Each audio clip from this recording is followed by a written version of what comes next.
Să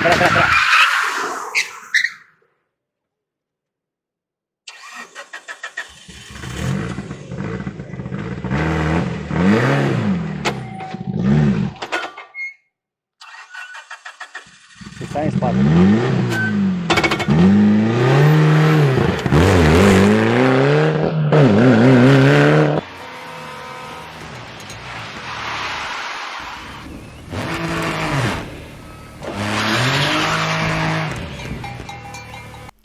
Sportul automobilistic. Sportul automobilistic poate fi foarte spectaculos și incitant, atât în realitate cât și în afara ei, în lumea virtuală. Iar din această toamnă, simulatoriștii, acei oameni care iubesc cu pasiune lumea fascinantă a raliurilor, dar nu totdeauna dispun și de resursele materiale să participe, au pentru ce se bucura. 505 Games și Kunos Simulațiuni le oferă acestora Assetto Corsa Rally. Deși doar în stadiul de Early Access, simulatorul vine să pună o piatră de temelie în lumea simulatorilor de motorsport și în special de raliuri. Cunoscuți pentru realizări de succes ca Assetto Corsa 1 și Assetto Corsa Competizione, aceștia aduc în prim plan Assetto Corsa Evo, la care se lucrează, și mai nou acest titlu, Assetto Corsa Rally.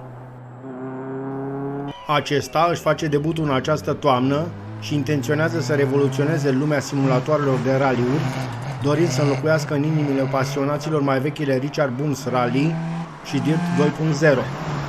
Astfel, iubitorii automobilismului virtual vor sta de pe acum lipiți de stimp și vor aștepta cu răsuflarea tăiată să vadă cum evoluează acest nume, ce se pare că promite atâta de mult.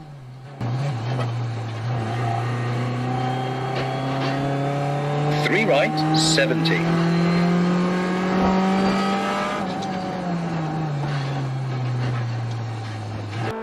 Precum îi cunoaștem pe cei de la Kunos Simulațiuni, produsele lor vor ține mulți ani capul de afiș în lumea simulatoarelor de motosport. Dar să vedem ce oferă Assetto Corsa Rally acum la debutul său. Așa cum ne și așteptam, fiind un simulator, dinamica este unul din punctele lor forte, iar acest produs nu se dezminte. Mașinile au un comportament foarte realist, dinamica maselor și senzația de condus este inegalabilă.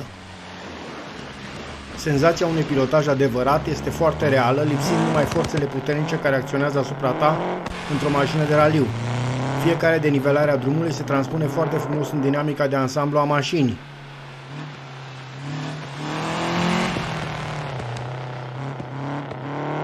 Hairpin right.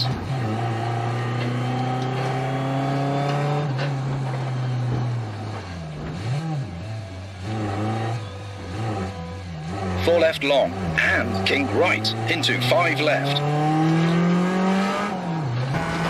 Au adus atât de sus acest lucru încât au luat în calcul până și deformarea anvelopelor ce rulează pe drum. Diferențele dintre diferitele concepții de suspensii se simt puternic nu numai în dinamica mașinii, ci sunt de asemenea și foarte bine realizate din punct de vedere al prezentării grafice. Fiecare mașină este unică și are un comportament numai al ei. Și pentru că veni vorba de mașini, Assetto Corsa Rally debutează cu un număr de 10 mașini foarte bine realizate. Acestea provin din toate epocile raliurilor, începând cu debutul mai serios al acestui sport în anii 50-60 și mergând până la mașini ce concurează în anii din urmă. Astfel avem în joc mașini ca Mini Cooper S din 1964, mașina creată de grecul Aleki Sigonis mai mare pe interior decât pe afară, însă căreia John Cooper i-a oferit o a doua viață preparând-o pentru întrecerile rutiere. Fiatul 124 Abarth, superba mașinuță pe care inginerul Colucci a introdus-o în raliuri, modificând-o pentru grupa 4 și care avea în 1972 să aducă victorii în raliul Hessen și Acropole, dar și în alte competiții ale anilor 70. Apoi a urmat monstruoasa grupă B din anii 80. Din acele vremuri, imposibil de uitat, ne-a fost adusă direct de pe traseele prăfuite de concurs o altă bestie mecanică în persoana Lanciei Rally 037 Evoluzione 2, o mașină construită ca un prototip.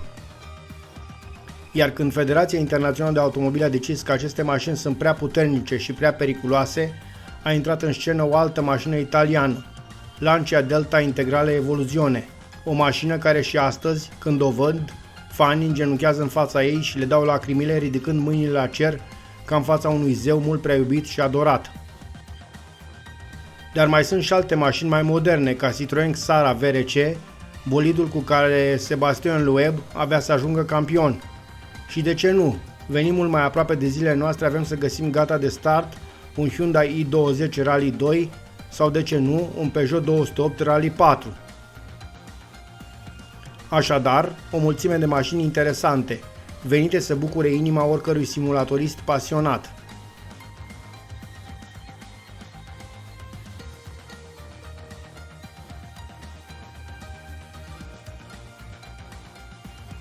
La ce stă mai slab Assetto Corsa Rally, acum la debutul său? La trasee. Aici avem să găsim doar câteva probe speciale din Alsace Rally, o competiție desfășurată pe asfalt într-o pitorească zonă viticolă, și Wales Rally, un concurs ce se organizează pe macadam în răcoroasa și umedă Mare Britanie. Practic avem două exemple de trasee tipice ale raliurilor, asfaltul și pământul bătut. Ar mai urma să vedem și drumuri pline de zăpadă, însă nu acum, ci probabil în viitor, când jocul va trece de stadiul Early Access. Dacă traseele nu sunt totuși îndestulătoare, ci doar așa cât să simțim cum este, condițiile de drum sunt variate și trec prin tot spectrul posibil. Astfel, putem seta orice oră din zi sau din noapte ca și oră de start, putând alerga sub soarele arzător sau noaptea cea mai neagră, dar și alături de momentul magic al zilei, în crepuscul, atunci când soarele ne părăsește, sau de ce nu răsare, aducând o nouă zi de raliu și de aventură. Și ca să fie totul mai realist, te poți bucura de un cer perfect senin și albastru, sau poți puțin câte puțin să aduci norii și ploaia de la primele lor picături până la oribilul moment când curge cu găleata. Iar atunci, parcă simți răcoarea cum îți pătrunde în oase, așa cum numai cei ce au fost cândva arbitri la raliu știu asta, și drumul se umple de băzi lucioase, iar mașinile glisează fără încetare. Iar dacă aceste fenomene nu au fost însă destule, să știți că puteți aduce norii și pe pământ, invocând ceața ce uneori se agață de drumuri dimineața. Iar pentru a face imersia și mai profundă în lumea raliurilor, trebuie să știți că totul este modelat cu grijă, din zona controlului orar până la startul în probe, unde te așteaptă o echipă de arbitri și organizatori. Apoi urmează proba, unde nimic nu mai contează, poate doar acele turometrului, zgomotul vibrant al motorului și ca o poveste dintr-un vis spusele navigatorului. Acesta este foarte bine modelat și el și îi poți citi la propriu pe buze ceea ce spune. Pe drum, la fel ca în anii tumultoși ai grupe B, cât un spectator indisciplinat fuge în pădure în ultima clipă din calea mașinii dezlănțuite. Apoi urmează sosirea, lansată, și după ce fotocelula oprește înghețate acele cronometrului, auzi doar zgomotul gutural al propulsorului fiind în frână de motor. Gata, s-a terminat. Urmează să oprim în postul stop. Bucurie și nerăbdare. Cât o fi timpul?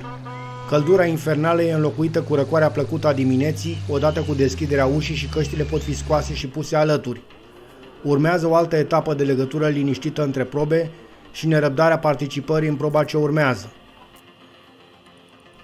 În parcul de service au să se înlocuiască unele elemente deteriorate, o aripă îndoită, o bară desprinsă. Pentru prima oară într-un joc de curse, o mașină se poate distruge puțin câte puțin și într-un mod vizual demn de un realism nemai văzut. Câteodată nici nu e necesar să atingi mașina de ceva, e de ajuns să o forțezi destul de mult și te pomenești în sosire cum aburii se ridică din radiatorul gata să fiarbă. Chiar dacă este un joc la început, totuși ai posibilitatea să-ți configurezi singur un raliu de mai tot realismul și cu o mulțime de probe. Acum, că v-am spus atâtea și v-am făcut să scoateți volanul și să vă reglați scaunul, nu mai rămâne decât să vă puneți mănușile și căștile peste urechi și să porniți motoarele. Sunt o mulțime de mașini superbe ce vor să vă bucure sufletul și pofta de condus. Vă las așadar în compania lor, frumoase, puternice și pasionante. Iar dacă clipul v-a făcut să vă amintiți de tinerețe, de prieteni și de uimitoarele clipe când ați arbitrat sau de ce nu chiar alergat, am să vă rog să-mi lăsați un like și un subscribe și să vă bucurați în continuare de viață și de condus. Însă nu uitați, faceți acest lucru totdeauna în locuri special amenajate sau în lumea virtuală, dar niciodată în traficul din orașe. Și cum a spus cândva Steve McQueen, când pilotezi, trăiești. Tot ce se întâmplă înainte sau după este doar așteptare.